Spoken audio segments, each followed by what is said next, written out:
Communiqué numéro 064 du gouvernement de la transition. Le gouvernement de la transition constate avec une vive préoccupation une multiplication d'actes inamicaux, de cas d'hostilité et d'ingérence dans les affaires intérieures du Mali par les autorités de la République algérienne, démocratique et populaire. Toutes choses portant atteinte à la sécurité nationale et à la souveraineté du Mali. Au nombre de ces cas que nous condamnons figure, entre autres, 1. L'imposition d'un délai de transition aux autorités maliennes de manière unilatérale. 2. L'accueil sans concertation ou notification préalable et au plus haut sommet de l'État algérien de citoyens maliens subversifs et de citoyens maliens poursuivis par la justice malienne pour actes de terrorisme. 3. L'existence sur le territoire algérien de bureaux assurant la représentation de certains groupes signataires de l'accord pour la paix et la réconciliation issus du processus d'Alger, devenus aujourd'hui des acteurs terroristes. 4. La volonté des autorités algériennes à maintenir le régime de sanctions des Nations Unies concernant le Mali, au moment où le mouvement des non-alignés et la Fédération de Russie s'y opposaient dans l'intérêt du peuple malien qui demandait la levée du dit régime. 5. La main cachée des autorités algériennes dans une manœuvre consistant à imposer un chapitre sur le Mali dans le document final du sommet du mouvement des non-alignés à Kampala en Ouganda sans le consentement des autorités maliennes. À l'argument des autorités algériennes, selon lequel elles ne sont pas à l'initiative du chapitre contesté sur le Mali, il est utile de leur demander la raison pour laquelle elles ont été les seules à s'opposer au niveau des experts à l'amendement proposé par le Mali, en affirmant que toute modification de la rédaction contestée devrait recueillir au préalable l'assentiment des plus hautes autorités algériennes. Après analyse de ces cas, il ressort une perception erronée des autorités algériennes qui considèrent le Mali comme leur arrière-cour ou un État paillasson sur fond de mépris et de condescendance. Par ailleurs, le gouvernement de la transition prend à témoin l'opinion nationale et internationale et les invite à constater l'écart entre les manœuvres d'hostilité des autorités algériennes d'une part et d'autre part, la responsabilité qui leur incombe au moment où elles siègent au sein du Conseil de sécurité des Nations Unies, l'instance chargée principalement du maintien de la paix et de la sécurité internationale. Le gouvernement de la transition, tout en condamnant cette attitude, exige des autorités algériennes de cesser immédiatement leur hostilité.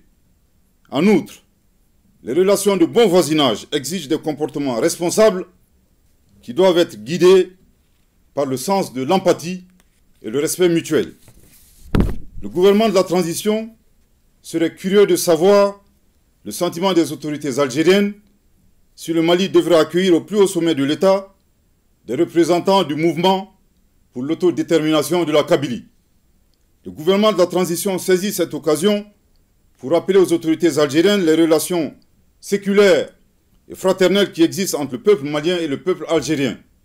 L'un des points majeurs de l'amitié entre les deux peuples frères remonte à la guerre d'Algérie, lors de laquelle le Mali a notamment offert son territoire comme base arrière aux Moudjahidines, ouvrant ainsi un front sud.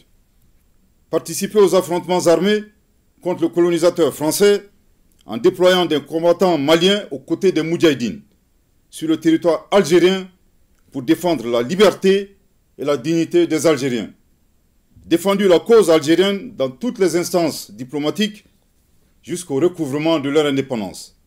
Le Mali invite les autorités algériennes à se remémorer également leurs responsabilités dans la détérioration de la situation sécuritaire au Sahel.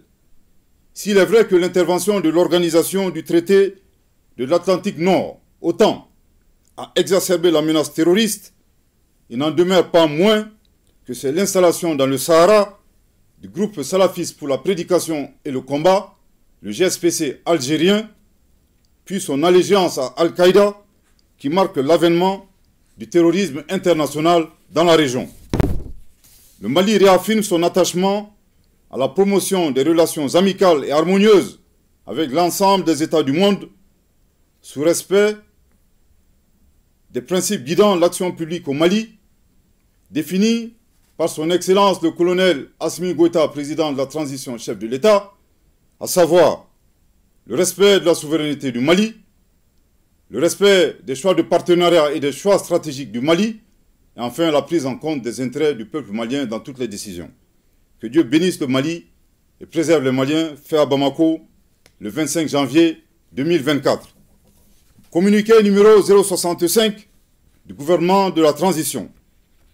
Le gouvernement de la transition, dans le cadre de la mise en œuvre de l'accord pour la paix et la réconciliation au Mali issu du processus d'Alger, signé en 2015, partage avec l'opinion nationale et internationale les faits graves ci-dessous. 1. Le changement de posture de certains groupes signataires de l'accord pour la paix et la réconciliation au Mali, issu du processus d'Alger, devenus des acteurs terroristes et poursuivis par la justice malienne, après avoir commis et revendiqué des actes terroristes. 2. L'incapacité de la médiation internationale à assurer le respect des obligations incombant aux groupes armés signataires, malgré les plaintes formulées par le gouvernement de la transition à travers la lettre du ministre de la Réconciliation, de la Paix et de la Cohésion nationale, chargé de l'accord pour la paix et la réconciliation nationale, en date du 24 février 2023, adressé aux autorités de la République algérienne, démocratique et populaire, chef de file de la médiation internationale. 3. Les actes d'hostilité et d'instrumentalisation de l'accord de la part des autorités algériennes, dont le pays est le chef de file de la médiation internationale, tel que mentionné dans le communiqué numéro 064 du 25 janvier 2024 du gouvernement de la transition.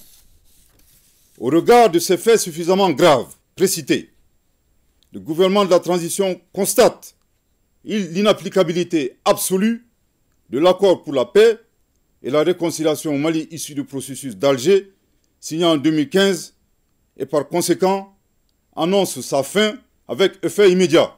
Je répète, au regard de ces faits suffisamment graves précités, le gouvernement de la transition constate l'inapplicabilité absolue de l'accord pour la paix et la réconciliation au Mali, issu du processus d'Alger, signé en 2015, et par conséquent annonce sa fin avec effet immédiat.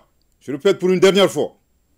Au regard de ces faits suffisamment graves précités, le gouvernement de la transition constate l'inapplicabilité absolue de l'accord pour la paix et la réconciliation au Mali, issu du processus d'Alger, signé en 2015, et par conséquent annonce sa fin avec effet immédiat.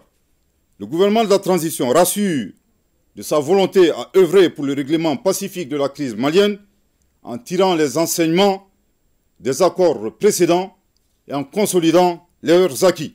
En outre, il invite tous les groupes signataires du caduc accord de paix, non impliqués dans le terrorisme, ainsi que les partenaires du Mali, à s'inscrire dans l'esprit du dialogue direct intermalien, ouvert à tous nos compatriotes, épris de paix et de justice, annoncé par son Excellence, le colonel Assimi Goïta, président de la transition, chef de l'État, le 31 décembre 2023.